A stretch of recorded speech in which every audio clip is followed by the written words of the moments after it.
வேலையில் இருப்பவர்களுக்கு ஒரு நல்ல நிலை இருக்கும். வியாழக்கிழமை வெள்ளிக்கிழமை பார்த்தீங்கன்னா ரொம்ப யோகமான நாளா இருக்கும். வியாழக்கிழமை வெள்ளிக்கிழமை ரொம்ப யோகமான நாளா இருக்கும். கையில பணப்புழக்கம் இருக்கும், வர வேண்டிய பணம் வரும், செய்ய வேண்டிய வேலைகள் செய்ய முடியும். ஒரு நெருக்கடிகள் எல்லாம் நீங்கக்கூடிய நிலை வியாழக்கிழமை வெள்ளிக்கிழமை இருக்கு.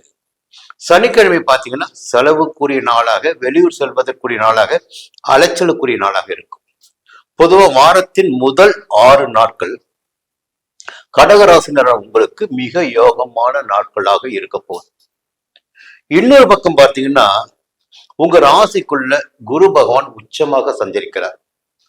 உங்களுடைய பாக்கியாதிபதி குரு பகவான் ராசிக்குள்ள உச்சமாக சஞ்சரிக்கிறார். உச்சமாக சஞ்சரிக்கும் போது என்ன பண்ணுவாருன்னா, இந்த காலகட்டம் உங்களுக்கு ஒரு யோகமான, சந்தோஷமான, நிம்மதியான காலகட்டமாக இருக்கும். முதல்ல குழப்பங்கள் எல்லாம் போயிடும் உங்களை விட்டு. ரொம்ப குழம்பி குழம்பி குழம்பி வாழ்க்கையை அப்படியே வீணடிச்சிட்டு இருப்பீங்க. இப்ப என்ன, முதல்ல குழப்பம் போகும்.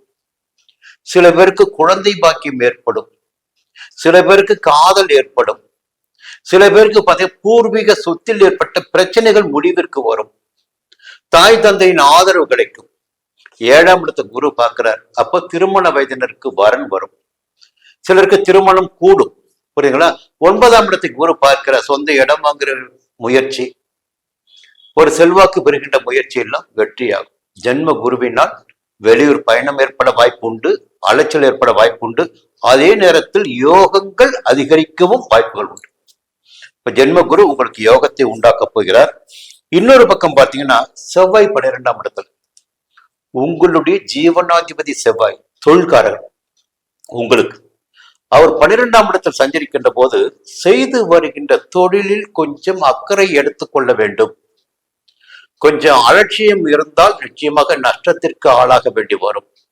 எல்லாவற்றிலும் கவனம். நீங்க சுய தொழில் செய்து வந்தாலும் சரி, நிறைய முதலீடு போட்டு தொழில் செய்தாலும் சரி, இல்ல மூளை வழியாக தொழில் செய்து வந்தாலும் சரி, எல்லாவற்றிலும் கவனமும் எச்சரிக்கையும் இந்த நேரத்தில் உங்களுக்கு வேண்டும். சூரியன் 2ஆம் இடத்துல, கேது 2ஆம் இடத்துல.